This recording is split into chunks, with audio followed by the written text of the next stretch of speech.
반복 게임의 시대에 필요한 자세는 겸손. 반복해서 말하지만 소셜미디어로 대부분의 사람들이 연결되는 반복 게임의 시대에 더 이상 한 번 보고 말 사람은 없다. 이런 시대에 자칫 나락으로 떨어지지 않으려면 겸손한 자세를 습관화, 일상화할 필요가 있다. 이와 관련해 아프리카 칼라하리 사막에 사는 부시맨 쿵족에게서 지혜를 빌려올 수 있다. 캐나다 인류학자 리처드 리는 연구를 위해 쿵족과 3년 동안 함께 지냈다. 조사를 마치고 집으로 돌아갈 무렵이었다. 리 박사는 크리스마스를 맞아 이웃마을에서 살찐 소 한 마리를 구해 쿵족에게 선물했다. 리는 부시맨들이 좋아하는 모습을 상상했는데 그들의 반응은 뜻밖이었다. 아니, 어디서 이렇게 마른 황소를 골랐나요? 아직 먹진 않았지만 별로 맛이 있을 것 같진 않네요. 그들의 반응에 리는 적잖이 실망했다. 그런데 정작 소를 요리해서 내놨더니 부시맨들이 아주 맛있게 먹기 시작했다. 그리고 음식을 먹다가 리에게 다가와서 한마디씩 했다. 박사님, 소가 너무 말라서 먹을 게 없네요. 고기가 너무 질겨서 도저히 먹을 수가 없네요. 그러고는 자리로 돌아가서 다시 맛있게 먹었다.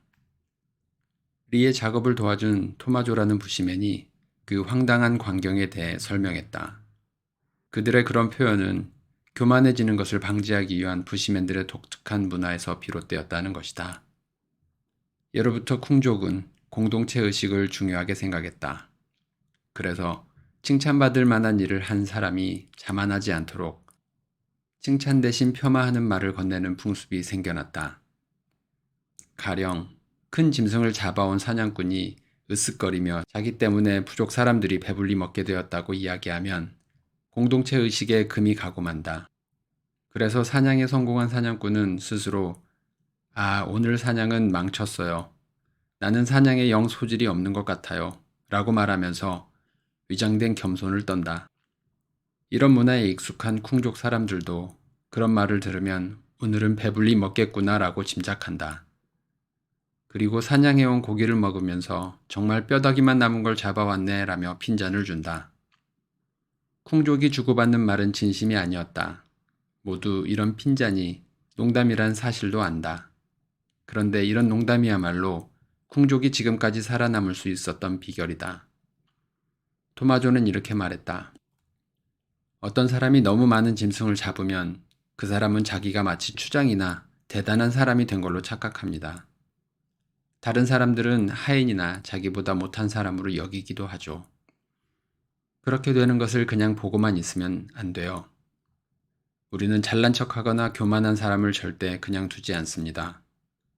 그걸 그냥 두면 언젠가 교만이나 자만심이 우리 형제, 자매를 죽입니다. 그래서 우리는 항상 그가 사냥한 짐승의 고기가 형편없다고 일부러 말하는 거예요. 그를 겸손하게 만들려는 거지요. 현대인들에게 필요한 것은 쿵족과 같은 억지 겸손일지도 모른다. 조직에서 뛰어난 성과를 낸 사람에게는 충분히 보상하는 것이 마땅하다. 그러나 예전처럼 한 사람을 스타로 만들어 경쟁심을 불러일으키는 시대는 지났다.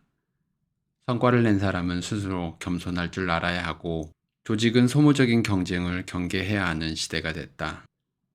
개인의 입장에서도 의도적인 낮춤과 겸손을 습관화할 필요가 있다. 방송인 유재석이 훌륭한 인성으로 칭찬받는 이유는 원래 그가 빼어난 인품을 가지고 있기 때문일 수도 있지만 팬들을 반복해서 만나야 하는 입장에서 겸손함을 갖출 수밖에 없었기 때문이다. 이제 유명인들뿐 아니라 일반인들도 과거의 실수가 언제 미래를 가로막을지 알 수 없게 되었다. 특히 요즘 사회적으로 학교 폭력 문제가 큰 논란이 되고 있는 것도 SNS로 모든 사람이 서로 연결된 반복 게임의 시대이기 때문이다. 이럴 때 청소년들에게 다른 무엇보다 반복 게임의 메커니즘에 대해 알려주어야 한다. 태어나는 순간부터 죽을 때까지 이제 더 이상 한 번 보고 말 사람은 없다는 사실을 말이다. 단 한 번 만난 관계일지라도 살다 보면 언젠가는 다시 만나게 된다는 사실을 주지시켜 사람을 함부로 대하지 않는 태도를 갖게 해야 한다. 이는 가정과 학교는 물론 우리 사회가 함께 동참해야 할 일이다.